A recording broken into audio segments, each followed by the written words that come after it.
안녕하세요. 저는 사람의 속마음은 편해졌을 때 나온다는 말을 실감하게 된 30대 여성입니다. 처음이야 물론 이미지 관리 때문에 본심을 숨기고서 연기를 할 수도 있겠지만 솔직히 아무리 연기를 해도 본심을 완벽하게 숨기기란 쉬운 일은 아니라고 생각해요.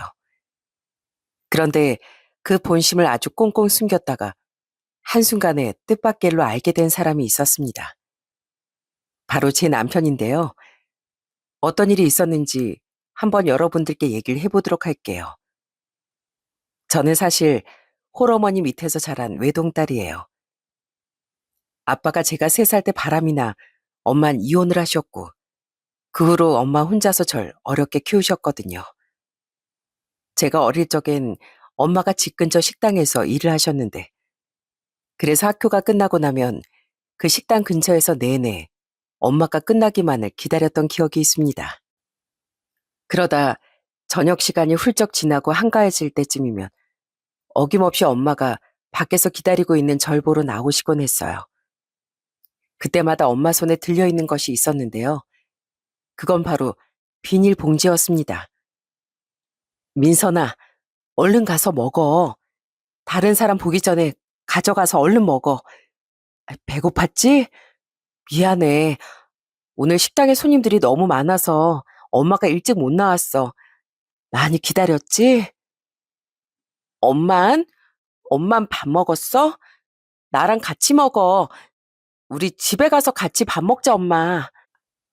엄마 지금 못 가. 엄마 또 가서 일해야 돼. 그러니까 이거 그대로 가지고 가서 얼른 먹어. 알았지? 먹고 자고 있으면 엄마 금방 갈 거야. 그러니까 기다리지 말고 일찍 자. 그렇게 1분도 안 되는 시간에 훌쩍 나와 저에게 급하게 쥐어준 비닐봉지 속엔 엄마가 담아둔 반찬들과 밥들이 들어있었어요. 엄만 제가 굶을까 싶어 주방 일을 하면서 조금씩 반찬을 그렇게 사주셨던 거죠. 전 그 봉지를 집으로 가지고 가 얼른 저녁을 먹고 엄마를 기다렸답니다. 그땐 별 생각 없이 지나쳤던 에피소드였지만 지금 생각해보면 제 손에 엄마가 그 비닐봉지를 쥐어주면서 무슨 생각을 하셨을지 정말 마음이 아플 때가 많아요. 그리고 그땐 여자 혼자서 아이를 키운다는 게 정말 쉽지 않았잖아요. 엄마가 이혼하고 혼자라는 게 단골 손님들에게 알려지면서 술이 취해 치근덕거리는 손님들도 정말 많았습니다. 그런 모습을 전 가게 갈 때마다 보곤 했고요.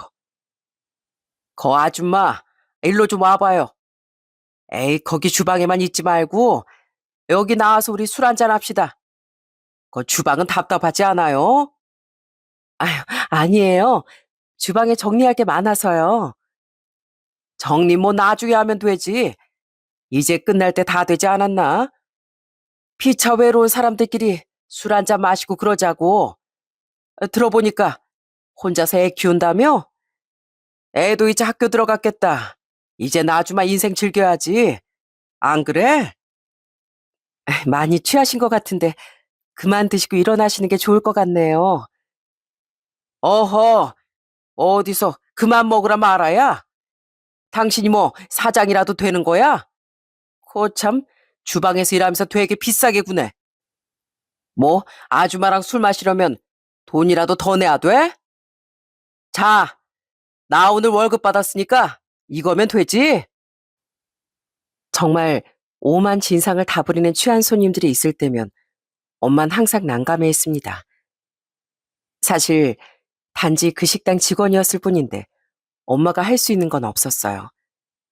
그래도 엄만 그런 무례한 사람들에게 가만히 있진 않았습니다. 이거 뭐 하시는 거예요? 술 취하셨으면 댁에나 가세요. 무슨 돈을 주면 다 술 마시는 줄 알아요? 여기가 어디라고 지금. 뭐야? 아이 진짜. 여기 사장 어디 갔어? 내가 여기 몇 년 단골인데 서비스가 있다고야? 사장 당장 나오라고 해. 그렇게 난리를 피우던 손님 때문에 결국 사장님께서 중간에 그 손님을 말리고 겨우 상황을 마무리한 적도 있었답니다. 그런데 더 웃긴 건 그렇게 난리가 난 이유는 그 못된 손님 때문임에도 불구하고 그 식당 사장은 엄마 탓을 했다는 거예요. 겨우 식당 마감을 하고 퇴근하는데 식당 사장의 날카로운 말소리가 옆에서 듣고 있던 저에게 상처가 될 정도였습니다. 아줌마, 사람이 좀 융통서 있게 일을 해야지. 저렇게 크게 난리 피우게 하면 어떻게 해요? 그냥 장담만 좀 맞춰주면 될걸. 아유, 이러다 단골 다 잃게 생겼네. 여기 동네 장사인 거 몰라요? 내가 무슨 아줌마한테 가서 같이 어울려 놀라고 했어, 뭘 했어? 가서 그냥 장담만 맞춰달라는데 그게 뭐 그렇게 어려운 일이라고. 사장님, 아무리 그래도 저렇게 사람 무시하는 건 아니죠. 제가 지금 이혼했다고 저러는 거잖아요. 그럼 더 좋지. 애 딸린 이혼이한테 누가 저렇게 관심 준다고. 저 사장님이 얼마나 능력이 좋은데. 우리 식당 매출도 많이 올려주는 사람인데. 아유, 정말. 맨날 식당 앞에 애 데리고 오는 것도 신경 쓰이는데 그것까지 다 봐줬더니만 우리가 뭘 더 얼마나 봐줘야 돼요? 아줌마 손맛 좋은 건 알겠는데 아무리 음식을 잘해도 손님 쫓아내면 우린 더 이상 일 같이 못해요. 그렇게 모진 소리를 들어가면서도 엄만 꿋꿋이 그 일을 계속하셨습니다. 전 그런 엄마가 처음엔 이해가 되지 않았어요. 차라리 다른 일을 하면 좋겠다는 생각도 정말 많이 했습니다. 왜 그런 말을 하는 사람들을 꾹 참고 있는지 너무 화가 나고 속상하더라고요. 엄마, 거기 식당 그냥 그만두면 안 돼? 나 거기 사장님도 싫고 엄마 거기서 일하는 것도 싫어. 그냥 다른 일 하면 안 돼? 민선아, 그래도 저기서 일하면 돈 많이 줘. 우리 민선이 필요한 거 엄마가 사줄 수도 있고 저녁밥도 저기서 챙겨주시잖아. 민선이 뭐까지 챙겨도 누구도 뭐라고 안 하고. 민선아, 조금만 좀 참자. 엄마가 열심히 돈 벌어서 나중에, 나중에 다른 일 할게. 그래도 난 저기서 일하는 거 싫다고. 엄마가 왜 무시를 당해야 하는데? 저런 소리 들으면서 일하고 싶어? 엄만 그렇게 돈이 좋은 거야? 난 싫어. 싫다고. 전 너무나 속상한 마음에 엄마에게 화를 내며 투덜댔지만 엄만 그런절 토닥여 주실 뿐 아무런 말도 더 이상 하지 않으셨어요. 엄마가 그 식당을 그만두지 못했던 이유를 알게 된 건 한참 후였어요. 사실 엄만 그 식당 사장님께 돈을 빌렸었고 그 돈을 일하면서 조금씩 갚고 있던 상황이라 마음대로 그만둘 수도 없었던 거였습니다. 그걸 몰랐던 전 엄마가 미련하게 꾹꾹 참고 있다고 생각했던 거죠. 나중에 진실을 알고 나선 얼마나 엄마에게 미안했는지 모릅니다. 사실 엄마 혼자라면 무슨 일이든 먹고 살 만한 다른 일을 충분히 할 수 있었겠죠. 그렇지만 제가 있었기 때문에 엄만 그렇게 힘들고 모질고 고된 일도 꾹꾹 다 참고 하셨던 거였습니다. 천만 다행이었는지 제가 중학생 땐 그 식당을 그만두시게 되었고 그러면서 한 가정집 가사 도우미로 일을 하시게 되었어요. 워낙 식당에서 오래 일을 하시기도 했고 음식 맛도 좋다고 입소문이 났었으니 그 집에서 엄마를 정말로 마음에 들어 하셨습니다. 그 집이 집안 행사가 무척이나 많은 곳이었거든요. 그러다 보니 거의 매달마다 제사며 생일이며 파티며 모임이며 엄만 정말 어마어마한 상차림을 항상 차려야 했습니다. 그래도 그 가정집 주인들은 교양도 있고 경우가 있는 사람들이었어요. 엄마 혼자서 딸을 키운다는 걸 아시고선 그 가정집 주인들은 저까지 챙겨주셨습니다. 어느 날은 엄마가 웬일로 그 집에서 타는 기사 차량을 타고 집까지 오셨더라고요. 그런데 트렁크에서 어마어마한 봉투들이 계속 나오는 거였습니다.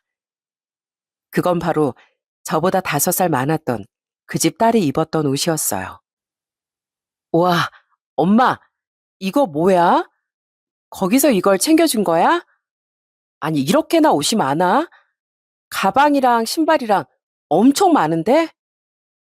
어, 그 집이 딸이 한 명인데 사모님이 아까워서 내내 모아두고 계셨대. 내가 딸이 있다고 하니까 가지고 가서 입혀도 된다고 주셨어. 어때? 괜찮지?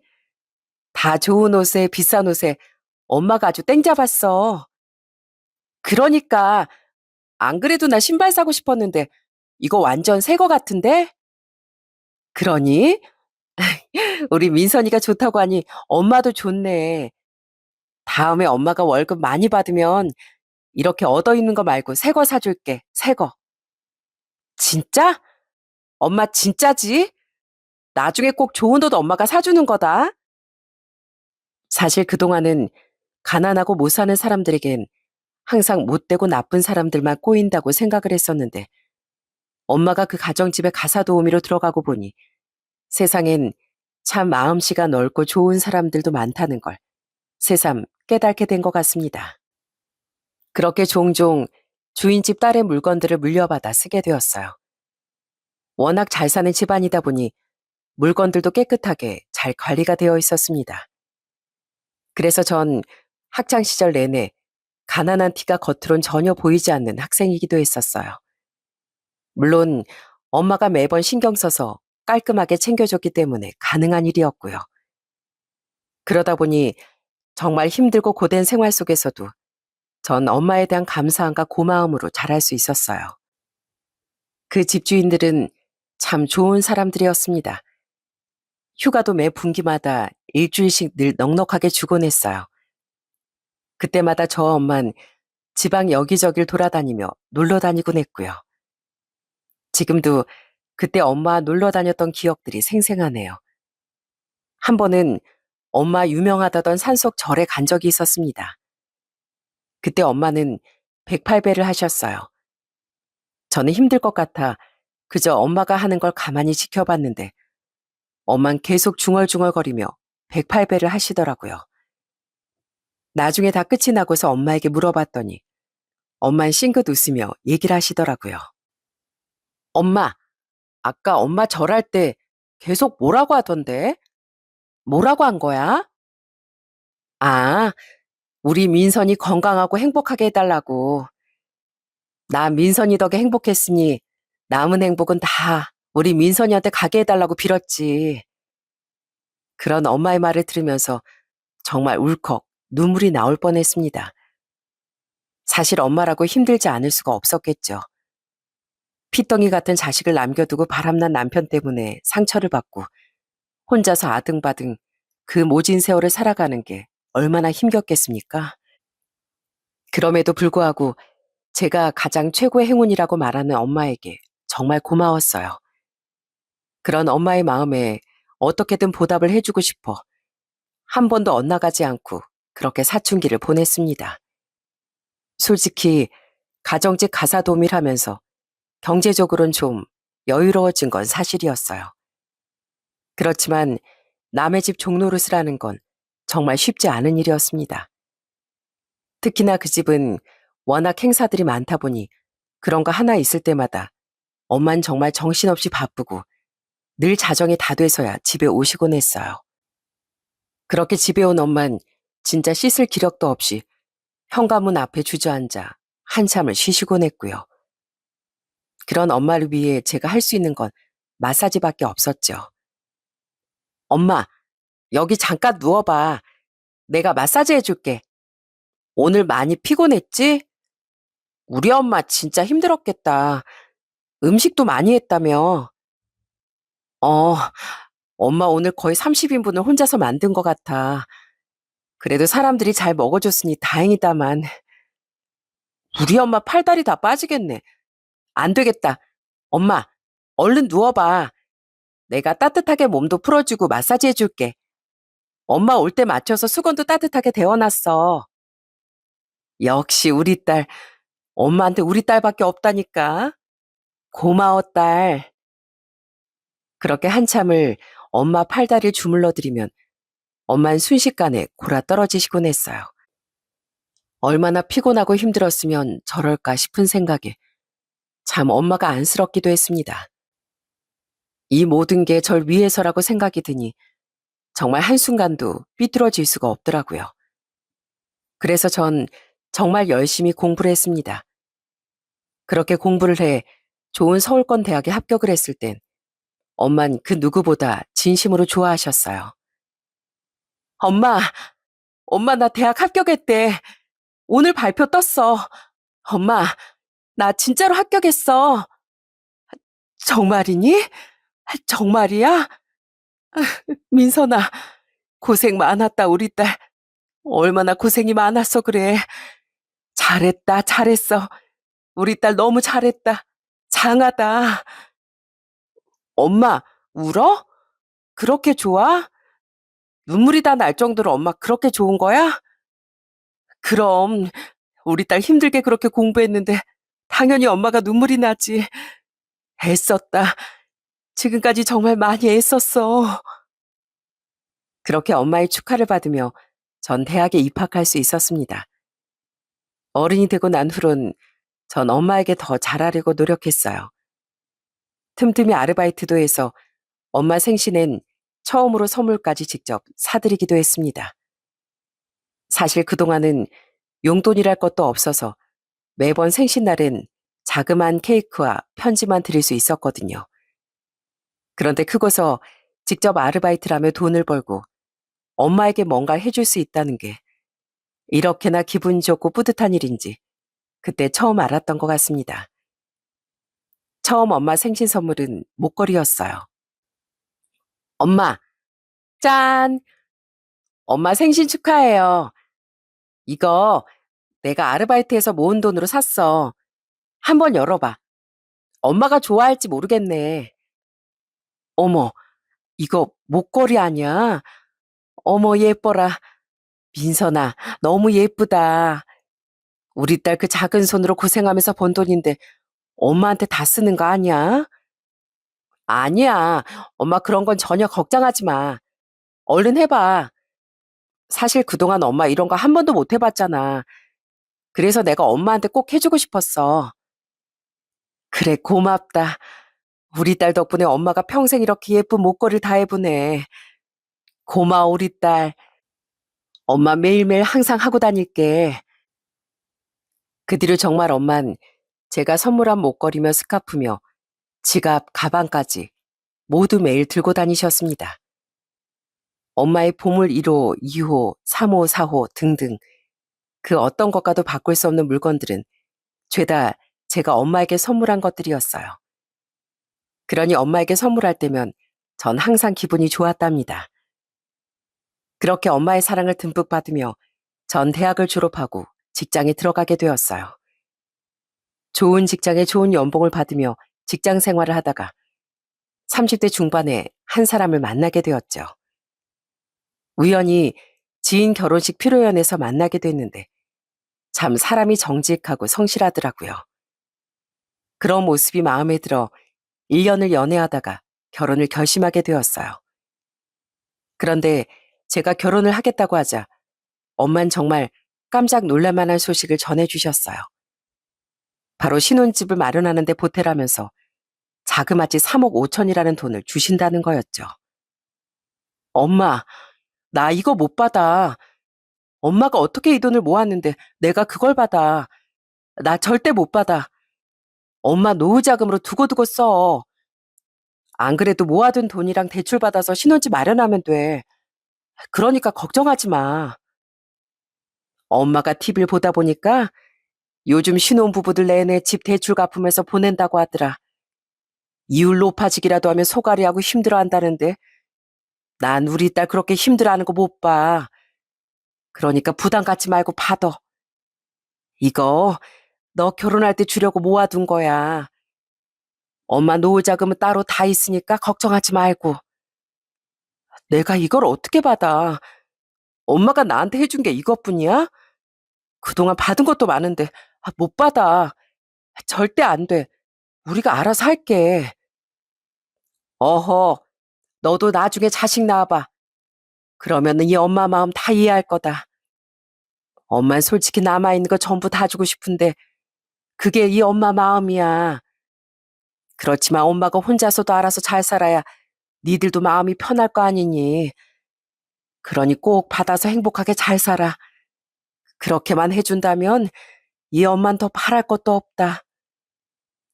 전 결국 엄마에게 신혼집 지원을 받아 경기도권의 6억짜리 신혼집을 마련하게 되었습니다. 사실 그 돈 중에서 거의 대부분은 엄마가 주신 돈에 제가 모은 돈이었어요. 남편은 그동안 모아둔 돈이 거의 2천만 원밖에 안 됐는데 그 이유가 있었습니다. 바로 시댁이 정말 아주 가난했거든요. 그때 당시에도 월세를 겨우 사실 정도로 힘든 생활을 하시고 계셨습니다. 60이 넘으셨는데도 시부모님은 내내 일을 하셔야 했을 정도였어요. 남편의 여동생이었던 신우도 일을 하고 있었지만 시댁의 상황은 별로 좋지 않았죠. 나중에 알고 봤더니 문제는 그 전에 크게 있었던 거더라고요. 원래 보통 이런 집안이라고 하면 남편들이 문제인 경우들이 많지 않나요? 그런데 시댁은 시모가 문제였습니다. 원래는 평범한 집안이었는데 시모가 전에 금융 다단계에 빠져서 재산을 다 탕진했던 거였더라고요. 그러다 보니 시부모님은 서로 얼굴만 마주쳐도 싸우고 난리가 아니었고요. 정말 사소한 거 하나하나 다 트집을 잡고 서로 티격태격 하시더군요. 한 번은 시댁에서 밥을 먹는데 대뜸 시부가 화를 내시는 거였어요. 이게 뭐야? 국이 너무 짜잖아. 아니, 소금을 들이부었어? 아주 그냥 돈 펑펑 써제끼는 것처럼 소금도 아주 펑펑 써제끼는구만. 아니, 당신은 며느리도 왔는데 무슨 소리 하는 거야? 짜면 짜다고 물 좀 더 넣어달라고 하면 될걸. 꼭 굳이 사람 찔리라고 그런 말 하는 거야? 아니, 뭐 내가 없는 말 했어? 난 세상 살면서 없는 말은 안 해.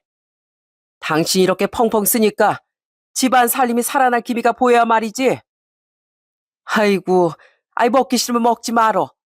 살다 살다 국 짠 거 이렇게 화내는 사람은 당신뿐일 거야. 다 멀쩡히 잘만 먹는데 아주 난리야. 그러다 보니 남편은 시댁에 거의 잘 가지 않았어요. 그러니 저 또한 시댁의 발길을 잘 안 하게 되더라고요. 시댁에서도 시부모님도 바쁘시고 시누이도 바쁘니 얼굴도 보기 힘들었고요. 대신 남편은 저희 친정엄마에게 정말 잘했어요. 그때 당시 거의 17년을 그 가정집에서 가사도우미로 일을 하셨는데 이젠 베테랑이 다 되셨지만 솔직히 살림이라는 게 끝이 없지 않습니까? 그러다 보니 엄만 거의 일을 마치고 오면 손이 퉁퉁 부으실 때가 많았어요. 그런 엄마의 손을 주물러 주기도 하고 한 번씩 엄마를 위해 남편이 요리를 해주기도 했습니다. 주로 엄마가 잘 안 접해본 양식 요리들을 직접 알아보고 연구해서 해줄 때가 많았죠. 장모님, 이거 한번 드셔보세요. 요즘은 오일 파스타가 대세거든요. 장모님 한번 드셔보시라고 제가 집에서도 여러 번 연습했어요. 어떠세요? 맛 괜찮으세요? 우리 곽서방이 요리도 참 잘하는구만. 난 이런 거 사실 아무리 해봐도 익숙하지가 않은데 어쩜 이렇게 곽서방은 뚝딱 잘하는지 원. 아닙니다. 장모님 손맛에 비하면 별거 아니죠. 다음번에 장모님 여기 근처에 요즘 유명하다는 맛집이 생겼거든요. 젊은 사람들이 그렇게나 많이 간대요. 장모님, 저희랑 거기서 데이트해요. 그래, 그래. 우리 곽서방이 가자고 하면 내가 가야지. 애교 많고 살가웠던 남편은 친정 엄마에게 항상 웃음을 주곤 했습니다. 그 모습을 볼 때마다 참 결혼을 잘했다는 생각이 들기도 했어요. 주변에선 가정이 경제적으로 힘든 집안에 시집을 간다는 건 지옥불에 들어가는 거나 다름없다고들 했지만 전 이런 남편이라면 지옥불은 아닐 거라고 생각했습니다. 그 뒤로 전 임신을 해 아들을 낳게 되었어요. 아들이 태어난 후로는 남편이 어찌나 아이를 잘 봐주는지 다정다감한 남편에게 참 고마울 때도 많았습니다. 한 번은 아이가 20개월쯤 됐을 때였는데 주말에 잠깐 낮잠을 자고 일어났더니 집에 아무도 없는 거였어요. 남편에게 바로 전화를 했는데 남편이 웃으며 얘기를 하는 거였습니다. 뭐야, 더 자라고 했더니 벌써 일어났어? 나 우리 도아랑 놀이터 나왔어. 여기서 좀 놀다 갈 거니까 당신은 푹 좀 쉬어. 아참, 그리고 당신 배고프지? 내가 간단하게 유부초밥 해놨거든. 거기 식탁에 있으니까 그것도 좀 먹고 있어. 어머, 당신 언제 유부초밥까지 해놨어? 나도 갈게. 어디 갔는데? 우리 다 같이 나들이도 하고 그럴까? 당신 피곤하잖아. 복직해서 얼마 안 돼서 당신 피곤할 텐데 오늘은 푹 쉬어. 내가 우리 아들 볼 테니까. 당분간은 주말 하루는 내가 도맡아서 아이를 볼게. 당신 복직하고 적응하는 것도 힘들 텐데 하루는 쉬어야지. 내 걱정하지 말고 쉬고 있어. 저녁 먹을 것도 내가 장 보고 들어갈 테니까. 알았지? 이렇게 배려심 깊은 남편 덕분에 전 출산 후 복직을 한 후에도 참 편안했습니다. 그렇게 저희는 서로를 배려하고 아끼면서 하루하루를 보냈어요. 이런 행복이 그땐 영원할 거라고 생각을 했습니다. 그런데 결혼을 한 지 4년이 지난 후부터 남편이 슬슬 바뀌기 시작하더라고요. 원래 전엔 시댁에도 잘 안 가던 남편이 어느 순간부터 쉴 때마다 아이를 데리고서 시댁에 오고 가기 시작했죠. 그러면서 저한테도 같이 시댁에 가자는 눈치를 많이 줬어요. 그때는 아무래도 아빠가 되다 보니까 부모의 마음을 이해하는 걸까, 애틋해지는 걸까 싶어서 남편의 요구대로 따르기로 했습니다. 그런데 단순히 시부모님 얼굴을 자주 보는 것에서 남편의 효도는 끝이 나질 않더라고요. 그날은 모처럼 주말에 집에서 쉬는 날이었습니다. 전날 회식으로 늦게 들어왔던 남편은 늦게까지 잠을 자고 있었어요. 그때 핸드폰에서 자꾸 뭔가가 울려 아들이 남편의 핸드폰을 가지고 저에게 가지고 왔습니다. 그런데 핸드폰으로 계속해서 뜨는 창을 보다 보니 뭔가 이상하더라고요. 시모가 자꾸만 언제 입금하냐, 잔금을 치러야 한다 이러는데 이게 대체 뭔 소린가 싶었죠. 그래서 핸드폰 창을 딱 열어보니까 문자 알림도 여러 개가 와 있더라고요. 그런데 그 문자에 들어가 보니 세상에 이 사람이 정말 엄청난 일을 저지른 거였습니다. 바로 대출을 받았더라고요.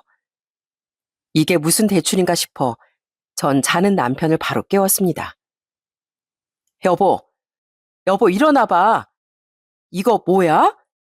대출, 이게 뭔데? 당신 대출 받았어? 어? 어떻게 봤어? 내 핸드폰 뒤졌어? 뭐? 뒤지긴. 지금 어머니 뭐 돈 입금해달라 계속 메시지를 보내시는데 자꾸 울리니까 도화가 전화 온 줄 알고 나한테 가지고 왔잖아. 그거보다 당신 대체 이게 뭐야? 대출이라니. 그게 사실은 엄마네 지금 월세집 집주인이 빼달라고 해가지고 급하게 집을 알아보고 있었는데 아무래도 월세로 매달 나가는 게 아까워서 엄마가 전세 자금 좀 해주면 안 되냐 그러시더라고. 그래서 내가 그걸 해준 거야. 뭐? 시댁 전세 자금을 해준 거라고? 그게 무슨 소리야? 나한테 말 한마디 안 하고. 그럼 어떡해. 당장 그 집에서 나가야 된다고 하는데. 이미 보증금은 까먹을 대로 까먹어서 받을 돈도 없고. 그럼 길거리에 나 앉으시라고 해? 아님 당분간 여기 오라고 해? 그건 당신이 더 싫을 거 아니야. 나도 내 나름대로 해결을 한 거야. 이젠 엄마 아빠가 주신다고 하니까 걱정하지 마. 그러면서 다시 쿨쿨 잠들어 버리는 남편을 보면서 정말 어처구니가 없더라고요. 아무리 급한 상황이라 해도 저한테 말이라도 해야 하는 거 아닌가요? 그런데 말 한마디 없이 그냥 덜컥 대출을 받아버렸다는 게 너무 화가 나더라고요. 남편만 이런다면 말도 꺼내지 않았습니다. 점점 시댁도 변하기 시작했어요. 그래도 전에는 다들 일도 하고 바쁘다 보니 서로 마주칠 일도 거의 없어서 몰랐는데 시부모님도 점점 나이가 들기 시작하니까 일하는 것도 힘들고 자주 쉬시기 시작했습니다. 그러니까 자주 보게 되고 또 트러블이 생기게 되더군요. 한 번은 시댁에서 밥을 먹는데 시모가 대뜸 하는 말에 저 진짜 체하는 줄 알았네요. 바로 용돈을 더 많이 매달 챙겨달라는 거였어요. 어머님, 저희 아이도 커가는데 지금보다 더 많이 매달 용돈 챙겨드리는 건 힘들어요. 저번에 남편 대출 받은 것도 어머님 이자 주신다고 해놓고선 아직까지도 안 주셨잖아요. 그것까지도 남편이 갖다 보니 저희 생활비도 많이 줄어들어서 힘들어요. 이해. 그거 뭐 얼마나 한다고 그것 때문에 힘들다고 난리야. 니들 둘이서 맞벌이 하는데 애 하나 키우는 게 그렇게 힘드니? 남들은 아들 장가 보냈더니 며느리가 알아서 용돈 챙기고 그런다는데 넌 어쩜 그렇게 서운하게 말을 하니? 어머님, 제가 서운하게 말을 하는 게 아니라요. 지금 저희의 상황을 솔직하게 말씀드리는 거예요. 안 되는 걸 된다고 할 수도 없고 저희도 힘들거든요. 그리고 저축도 해놓아야죠. 저축할 필요가 뭐가 있어? 아, 니들은 집이 있는데. 정용돈 올려주기 힘들면 그럼 우리 세탁기라도 좀 바꿔줘라. 저게 이게 수명이 다 했는지 너무 소란스럽고 시끄러워서 안 되겠더라. 요즘은 크고 좋은 것도 많다던데. 세탁기랑 건조기랑 같이 하면 좀 싸게 살 수 있지 않니? 매번 시댁에 갈 때마다 용돈을 올려달라질 않나. 뭐 하나 사달라고 하질 않나. 항상 뭐라도 하나 해줘야 하는 것처럼 절 대하니 시댁 가는 것도 너무나 부담이었습니다. 그런데 남편이라도 중간에서 중간 역할을 잘하면 모르겠네요. 남편은 오히려 그런 시댁 식구들 행동에 같이 동조를 하더라고요. 그 와중에 시부는 넉넉한 형편도 아닌데 주변에서 골프를 치는 사람들이 많아지자 본인도 그걸 하고 싶다며 난리더라고요. 근데 남편이 거기다가 또 맞춰주고 있는 거 있죠? 요즘 골프채를 얼마나 하나.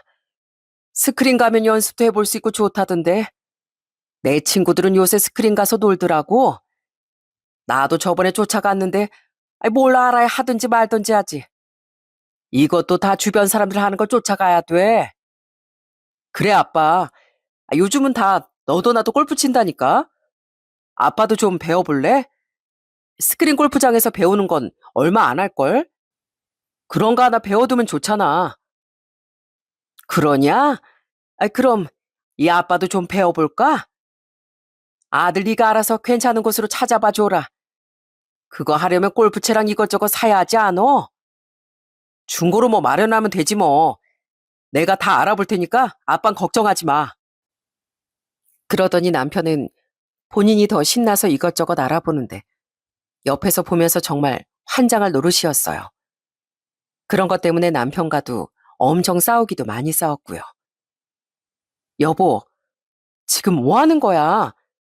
당신이 어머님이나 아버님이 말하면 중간에서 알아서 중재하고 그래야지.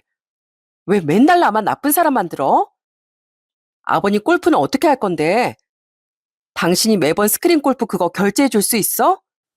매달 그렇게 해줄 수 있냐고. 그거야 까짓 거 해드리면 되지. 뭐가 문제야. 노인네가 좀 하고 싶다는 거 있다는데 앞으로 뭐 얼마나 산다고 그걸 아껴.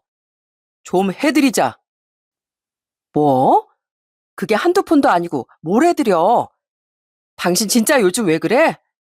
애는 어떻게 키울 건데. 앞으로 애는 20년은 더 뒷바라지해야 되는데 그렇게 돈도 안 모아두고 다 펑펑 쓸 거야? 애는 알아서 지가 다 커. 뭐 우리 때는 안 그랬나? 당신도 어릴 때 어렵게 자랐다며. 근데 지금 봐봐. 잘 살기만 하는구만. 힘들게 컸다고 평생 힘들지도 않어. 당신 우리 부모님 보면서 안쓰럽지도 않어? 장모님은 여기저기 놀러도 자주 다니시고 노후 즐기시는데 우리 부모님은 매번 일에 치여 사는 게 안쓰럽지도 않냐고. 며느리가 됐으면 시부모도 부모라 생각하고 위해줄 줄 알아야지. 어쩌다 보면 당신 진짜 냉정하다니까? 저는 남편의 말에 지금껏 내가 알던 그 남편이 맞나 싶은 생각이 들 정도였어요. 그래도 염치라는 게 있던 사람이었는데 왜 이렇게 변한 걸까 싶더라고요. 그렇게 남편과 자꾸만 시댁 때문에 트러블이 생긴 이후로 점점 저도 힘들고 사이도 멀어지기 시작했습니다. 더군다나 원래는 친정엄마에게도 잘했던 남편이 어느 날부턴 연락도 안 되고 전화해도 받지도 않고 친정에 갔다 오자고 하면 피곤하단 핑계로 저만 보내더라고요. 그런 모습들이 점점 심해지고 있던 어느 날 엄마가 개인적인 일 때문에 잠시 저희 집에 오시게 되었습니다. 그날은 미리 남편에게 말을 해 저녁을 같이 먹자고 했어요. 그런데 저녁을 같이 먹으려고 남편 퇴근만 기다리고 있었는데 남편이 정말 뜬금없이 갑자기 회식이라며 못 온다고 연락이 온 거였어요. 결국 그날 저녁은 저와 엄마 둘이서만 먹을 수밖에 없었어요. 그러면서 사실 엄만 좀 서운해 하셨어요. 곽서방 요즘 많이 바쁘냐? 내가 전화해도 통 받지도 않고 그렇다고 연락이 오는 것도 아니고 저번에 고생한다고 용돈 좀 보냈더니만 그때만 연락 오고서 내내 통 없다. 뭐 바쁜 일이라도 있는 거니? 바쁜 일은 무슨 엄마 전화도 안 받아? 이 사람 대체 왜 그러나 몰라. 요즘 아주 효자가 다 됐어, 효자가. 부모한테 잘하면 좋지 뭘. 근데 그동안 사돈댁엔 통화 안 가더니만 요샌 자주 가는 거야? 아휴, 몰라. 갑자기 무슨 바람이 불었는지 시댁에 전세금도 대출받아서 해주고 쉴 때마다 내내 시댁에 간다니까. 가선 어머님 아버님 이거 해주라 저거 해주라 하는 거 다 들어주겠다고 하고 내가 진짜 기가 막히다니까. 엄마도 사실 남편이 갑자기 달라졌다는 걸 느끼고 있긴 했습니다. 물론 남편이 친정엄마에게 잘한 것도 있지만 친정엄마도 남편에게 진짜 잘해주셨거든요. 용돈도 주기적으로 챙겨주시고 남편 좋아하는 음식을 싸서 보내주시기도 했는데 그런 친정엄마의 노력에도 남편은 시큰둥하게 변해버리고 말았습니다. 거기다가 그날은 밖에서 술을 얼마나 많이 마신 건지 남편이 아주 만취를 해서 집으로 들어왔더라고요. 들어올 때마다 쿠당탕 쿠당탕 난리가 나 자던 저도 깰 정도였습니다. 아, 여보, 뭐해? 지금 뭐 하는 거야? 이 시간에 들어와가지고. 조용히 들어가서 잘 것이지. 지금 대체 뭐 하는 거냐고. 엄마 오늘 온다고 했잖아. 지금 주무실 시간인데 왜 이래? 아, 내 집에서 내가 마음대로도 못해? 내 집 내가 마음대로 들어오겠다는데 뭘? 뭐라고? 당신 취했어? 헛소리 하지 말고 제발 얌전히 들어와서 자. 내가 알아서 할 거니까 당신이나 가서 자. 그러더니 작은 방에 훌쩍 들어가 버리는 남편을 보면서 정말 어처구니가 없고 기가 막히더라고요. 그로부터 며칠 후 정말 청천벽력 같은 소식이 들려왔어요. 엄마가 일을 하시다가 어지럼증으로 쓰러져 병원에 입원을 하셨다는 거였죠. 다행히 큰 이상은 없었지만 귀 이간 쪽에 이상이 생겨서 당분간 안정이 필요한 상황이었어요. 그 소식을 듣고서 얼마나 놀랬던지 전 그날 바로 남편과 함께 엄마를 찾아갔습니다. 병원에 입원해 있는 동안 엄만 기운 없이 주무시고 계시더군요. 그 모습을 보면서 그동안 저 바쁘다는 핑계로 너무 신경을 못 쓴 것 같아 너무 죄송하고 마음이 아팠습니다. 시댁엔 그렇게 자주 갔는데 친정엔 바쁘다며 자주 찾아뵙지 못했던 게 영 마음에 걸렸거든요. 그래서 전 같이 온 남편에게 얘기를 했습니다. 바로 엄마를 모시겠다고 선언했죠. 그러자 남편은 아주 기겁을 하면서 얘기를 하는 거였습니다. 뭐? 아니, 지금 그게 말이 된다고 생각해? 장모님을 뭐 어디로 모셔? 당신 지금 너무 감정적이야. 장모님 멀쩡하셔. 큰 병도 아니고 뭘 모시고 살아? 그럼 엄마 이렇게 놔두자고? 혼자 집에 계시게 놔두자는 거야? 나 그렇게 못해. 우리 집 근처에 시댁처럼 똑같이 전셋집 얻어드리거나 그거 힘들면 나 엄마 모시고 살 거야. 그렇게 알아. 안 돼. 뭘 모시고 산다는 거야? 그리고 전세 자금은 누가 대고? 뭐 우리더러 그 전세금까지 다 내자고 생각하는 건 아니지? 당신 진짜 그런 거면 양심도 없다. 우리 지금 상황 몰라? 애도 커가는데 어떻게 그런 소리를 함부로 해? 저는 남편의 반응에 정말 어처구니가 없었어요. 바로 제가 남편에게 했던 말을 똑같이 저한테 하고 있는 거였어요. 사람이 급할 때 다르고 화장실 갔다 나올 때 다르다더니 바로 이런 게 그런 상황이 아닌가 싶더라고요. 그래서 전 바로 남편에게 따졌죠. 시댁은 당신이 전세금 마련해줬잖아. 나도 우리 엄마 전세금 마련해주던지 그거 싫으면 모시고 살 거라니까? 왜 당신 집이랑 우리 집이랑 차별해? 이거 너무한 거 아니야? 당신은 나한테 말도 없이 그 돈 해줬으면서. 그리고 어머님, 아버님이 언제 그 이자 당신한테 한번 줘봤어? 그거 당신이 내내 갚느라고 생활비도 지금 안 주고 있잖아. 그거랑 같아? 여보, 당신은 출가 외인이야, 출가 외인. 그거 몰라? 여장 결혼하면 시댁 사람이라고. 친정에선 이제 끝이라고, 끝. 솔직히 장모님 혼자 계시니까 당신한테 좀 신경 더 쓰라 그런 거였지. 예전 같았으면 이렇게 친정 신경 쓰면 당신 시댁에서 소박 맞는 거야. 그러니까 적당히 좀 해. 적당히. 까불지 말고. 그때였습니다.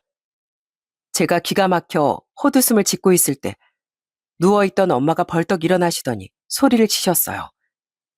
그 모습에 남편은 새하얗게 질려버리고 말았습니다. 곽서방, 나 쓰러진 척 한 거네. 자네가 어떻게 나한테 이럴 수가 있나?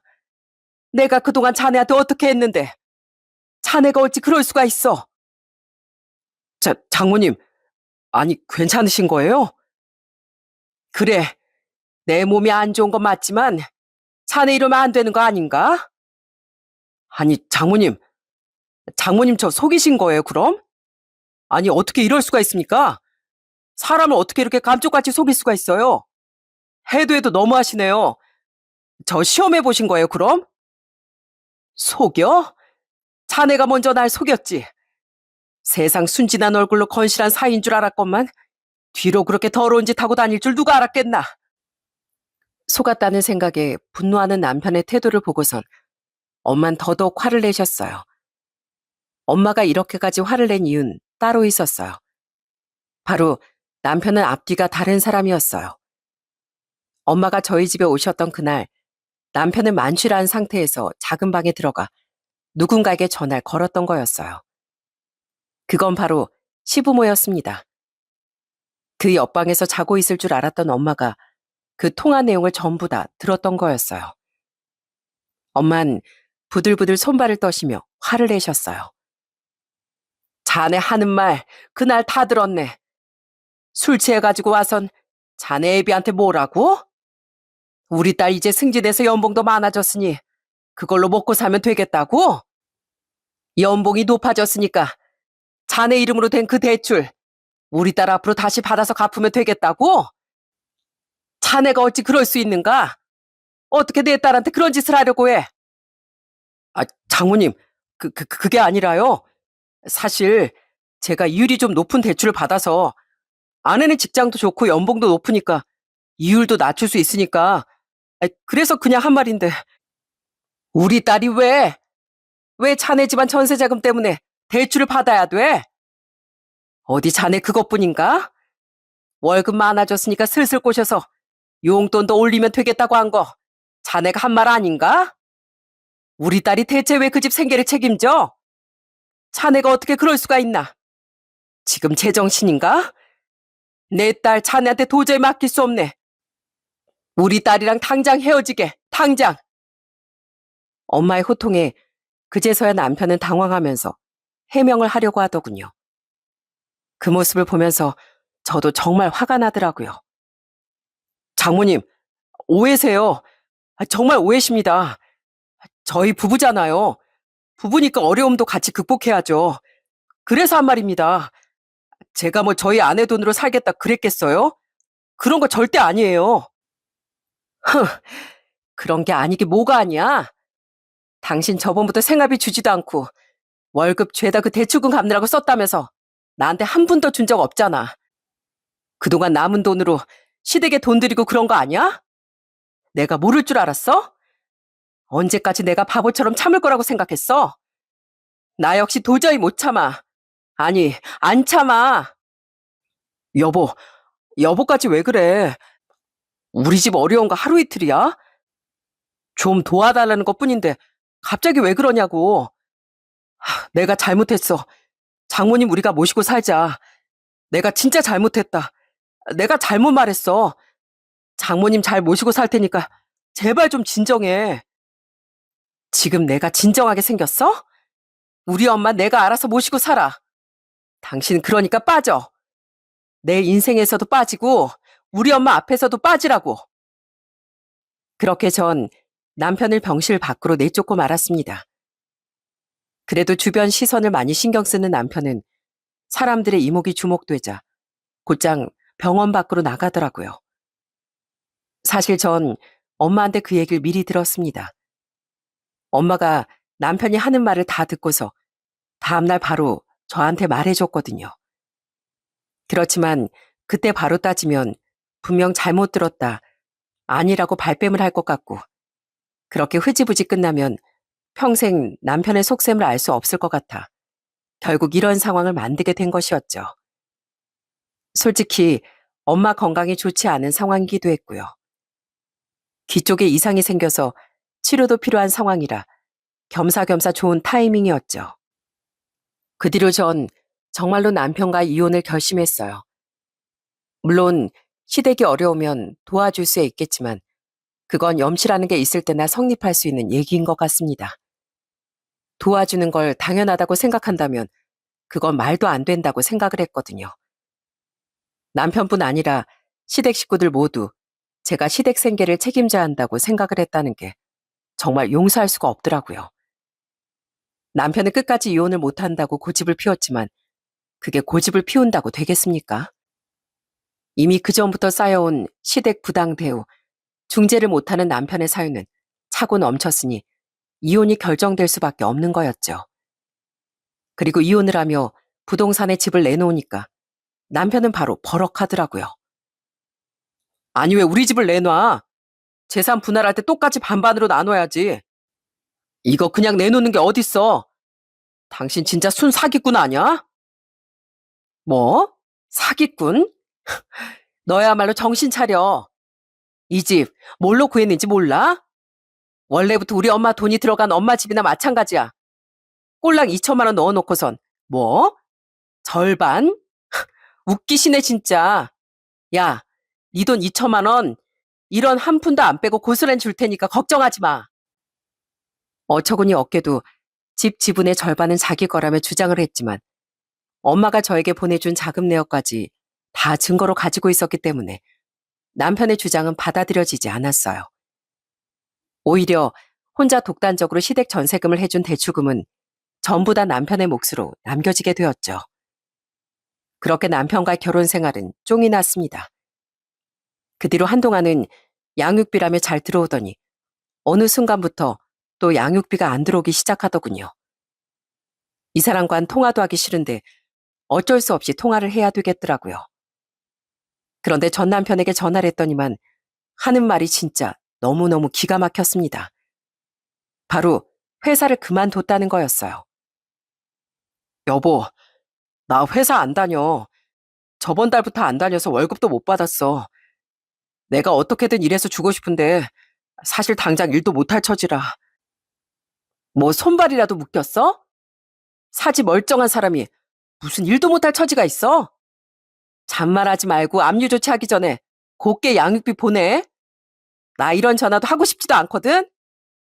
나도 아는데 그게 내가 회사에서 횡령 때문에 잘린 거라서 지금 소송 중이라 어떻게 될지 몰라서 일단 이거 사건 마무리되면 그때부터는 양육비 보내줄게. 뭐? 횡령? 야, 하다하다 너 횡령까지 하니? 진짜 기가 막힌다 정말. 뭐 돈을 얼마나 빼돌렸길래 소송까지 해? 진짜 제정신이야? 그게 870만 원. 와, 전 남편 말을 듣고 진짜 그냥 헛웃음이 절로 나오더라고요. 아니 8억 7천도 아니고 고작 870만 원을 횡령하다뇨? 도대체 무슨 생각으로 그런 짓을 한 건지 어이가 없었습니다. 뭐? 870만 원? 당신 진짜 가지가지 한다 정말. 그럼 월급도 없고 대출금은 갚고나 있어? 나중에도 대출금 갚아야 한다고 딴소리나 하지 말어. 안 그래도 엄마한테 전셋집 정리하면 안 되냐고 했는데 절대 안 된다고. 자기들 다 늙어서 길거리에 나앉으란 소리냐면서 안 된다고 하잖아. 나도 정말 미치겠어. 아들이 이렇게 신불자 되기 일보 직전인데 엄만 본인들 생각만 하고 진짜 미쳐버리겠다고. 여보, 내가 당신 말을 안 들어서 이렇게 벌 받나 봐. 그때 내가 해주지 말았어야 하는 건데. 진짜 미안해, 여보. 그래, 아주 천벌을 받는다, 천벌을 받아. 당신이 벌을 받건 말건 신경도 안 쓰니까 양육비나 똑바로 줘. 자꾸 밀리면 진짜 내 소장도 받을 줄 알아? 정말 어쩜 끝까지 이렇게 이기적인지. 이제와 미안하다 사과하는 남편의 말도 사실 마음에 와닿지도 않았습니다. 본인 상황이 힘들어지고 나서야 후회하며 뭐 하겠습니까? 그러기에 주변에서 잘해줄 때 고마움을 알고 성실하게 꾸준히 잘 살았으면 될 걸. 다 본인이 자초한 거라고 생각을 합니다. 전 시댁이고 전 남편이고 그렇게 서로 치고받으면서 살고 있는 것 같네요. 지금 전 친정엄마랑 아들과 같이 행복하게 잘 지내고 있습니다. 엄마도 건강하시고 아들도 쑥쑥 잘 크고 있어요. 앞으로도 이렇게 세 식구 똘똘 뭉쳐 열심히 살아보려고 합니다. 사람이 살면서 자기 분수를 알고 염치를 아는 건 정말 중요한 것 같아요. 그렇다고 지금 당장 힘들고 어려우니 위축되고 기가 죽어 있어야 한다는 뜻이 아니라 지금의 상황을 객관적으로 판단하고 또 도움을 받았을 땐 감사해야 하고 더 나은 상황을 만들려고 스스로 노력해야 한다는 뜻입니다. 흔히 자기 상황을 부정적으로만 바라보고 노력하지도 않고 남의 도움만 바라는 사람들이 결국 잘못된 선택을 하고 벌을 받는 경우가 많더라고요. 이런 상황을 겪지 않기 위해선 내 자신을 누구보다 잘 알아야 하는 것 같네요. 여러분들의 삶도 지금보다 더 행복하고 긍정적으로 만들고 싶으시다면 스스로가 정말 열심히 노력해야 하는 것 같습니다. 내가 진정으로 노력했을 때 원하는 결과를 만들 수 있지 않을까 싶네요. 그렇게 모든 분들이 꿈꾸는 그런 결과를 다 맞이하시길 바라며 전 이만 사연을 마치도록 하겠습니다. 감사합니다.